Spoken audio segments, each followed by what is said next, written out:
আসসালামু আলাইকুম। আশা করি আপনারা সবাই ভালো আছেন। আজকের ভিডিওতে আমরা এই বছরের সেন্ট মার্টিন ভ্রমণের বিস্তারিত জানানোর চেষ্টা করব। তো চলেন শুরু করা যাক।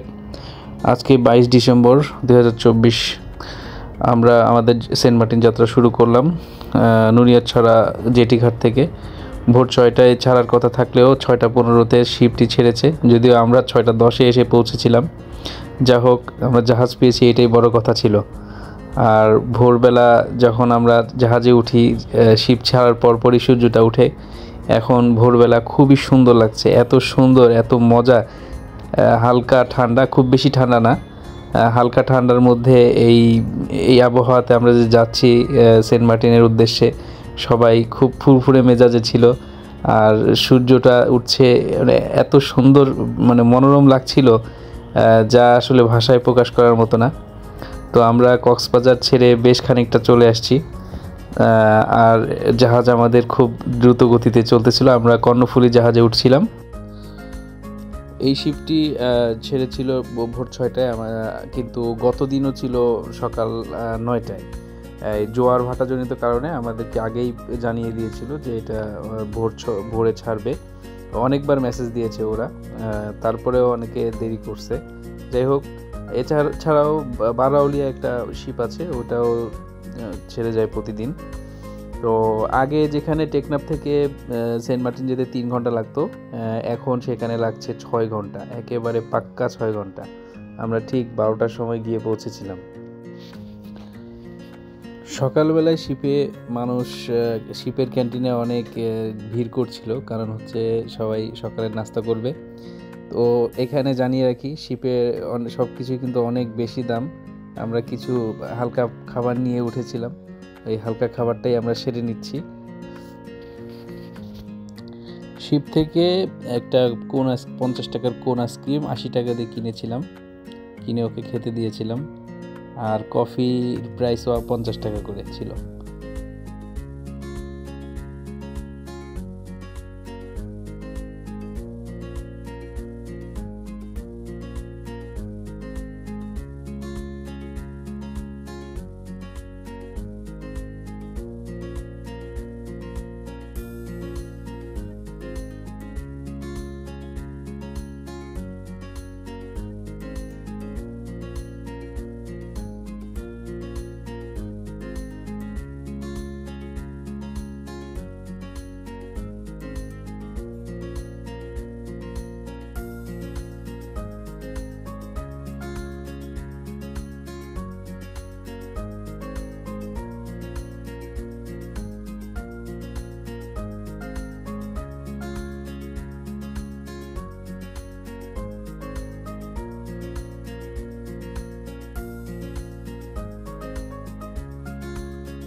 হ্যাঁ, 12টা বাজে আমরা পৌঁছে গিয়েছি। তো আমাদের রিসোর্ট থেকে জানানো হয়েছে যে ওরা অটো পাঠিয়ে দেবে, আমরা যেন শিপ থেকে নেমে ইউরো বাংলা রেস্টুরেন্টের সামনে অপেক্ষা করি, তাহলে আমাদেরকে ও খুঁজে পাবে। আমাদের রিসোর্টের যে রেস্টুরেন্ট আছে, ওই রেস্টুরেন্টের ম্যানেজার আমাকে ফোন করেছিল যে আমরা লাঞ্চ করব কি না। তো আমরা ডিসাইড করেছিলাম আমরা রিসোর্টে গিয়েই লাঞ্চ করব। আপনারা চাইলে জেটি ঘাটে থেকে আপনারা নেমেই যে রেস্টুরেন্টগুলো আছে ওখান থেকে আপনারা লাঞ্চটা সেরে তারপরে রিসোর্টে যেতে পারেন।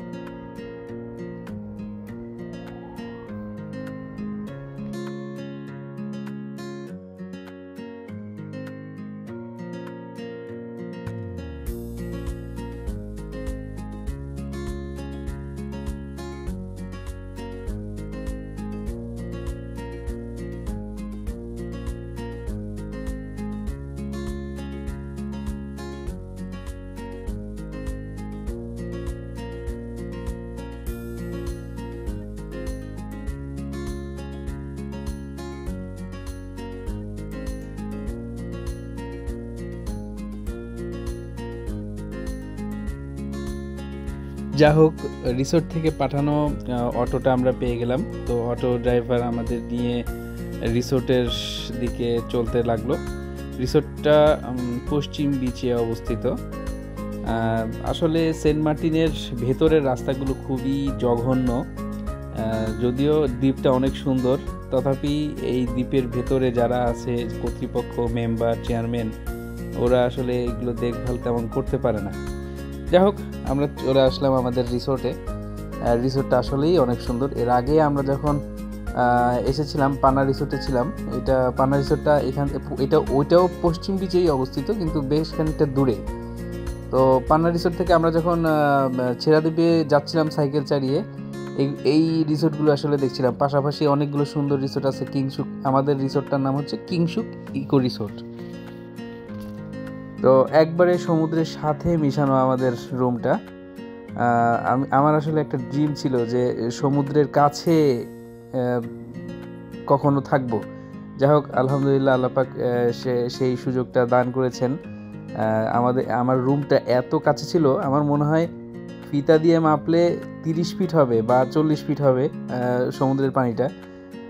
রুম থেকে বসেই আর কি সেই ফিলটা নেওয়া যায়, যেটা আর কি আমরা কক্সবাজারে লাবণী পয়েন্ট বা সুগন্ধা, কলাতলিতে চেয়ারে বসে যে ফিলটা আমরা নেই কাছে থেকে, সেটা আমরা রুমের থেকে বসেই নিতে পারছি।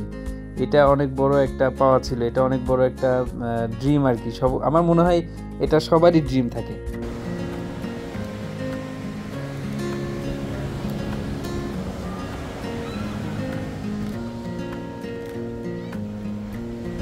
এখানে একটা মিরর আছে, এখানে হচ্ছে আমাদের বেড, এখানে হচ্ছে আর একটা মিরর, এই আর এটা হচ্ছে অসুনটা বেশ ক্লিন।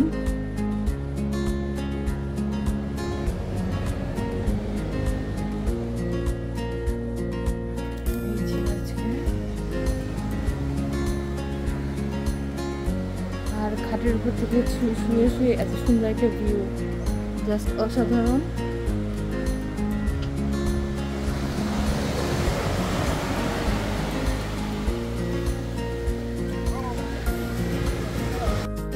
রেস্টুরেন্টের দুপুরের খাবারের সময় হচ্ছে দুপুর 1টা থেকে বেলা 3টা পর্যন্ত।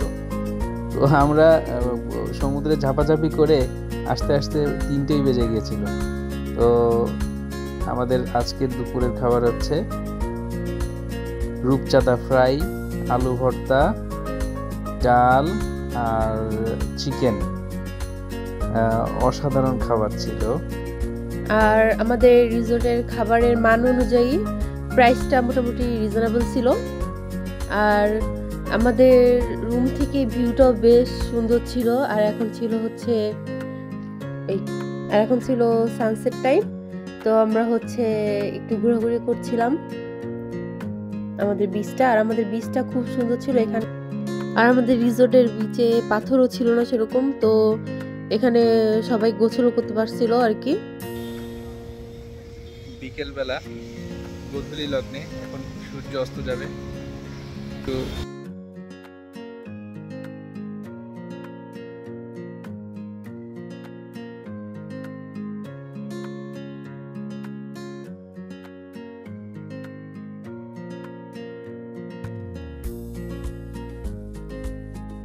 আর দেখতে দেখতে সন্ধ্যা হয়ে যাচ্ছিল, প্রায় সন্ধ্যা হয়ে গিয়েছিল।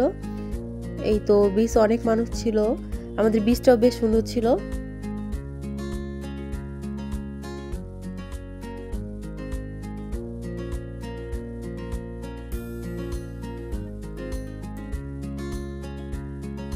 সেন্ট মার্টিনের আজকের সূর্য অস্ত দেখা যাচ্ছে, অসাধারণ ভিউ। দেখুন,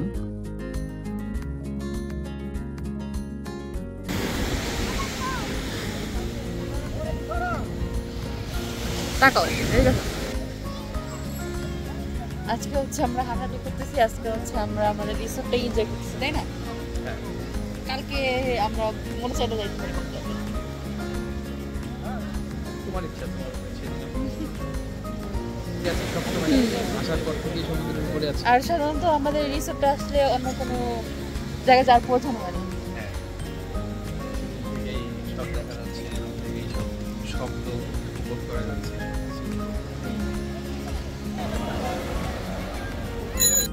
আর আমাদের রিসোর্টের আশেপাশে যে রিসোর্টগুলো ছিল সেগুলোর পরিবেশও বেশ ভালো ছিল, সুন্দর ছিল। আর এই তো রাত্রেবেলা হচ্ছে আমরা রিসোর্টের রুমে বসে আমাদের সমুদ্র ভিউটা এনজয় করতেছিলাম আর চা খাচ্ছিলাম।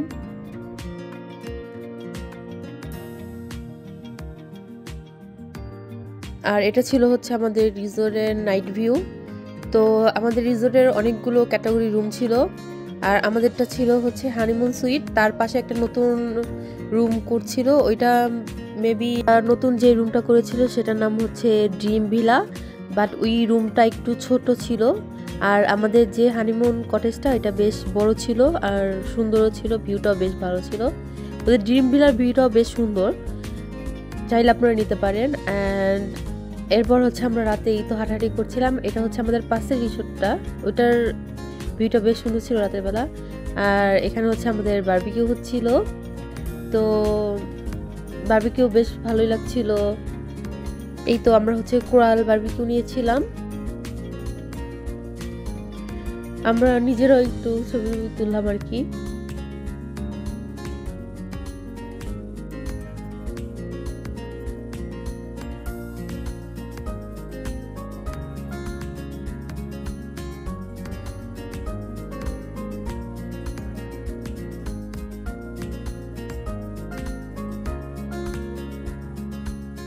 এই তো এটা হচ্ছে আমাদের কোরাল বারবিকিউ, সাথে হচ্ছে পরোটা ছিল আর সালাদ ছিল, বেশ মজাদার ছিল।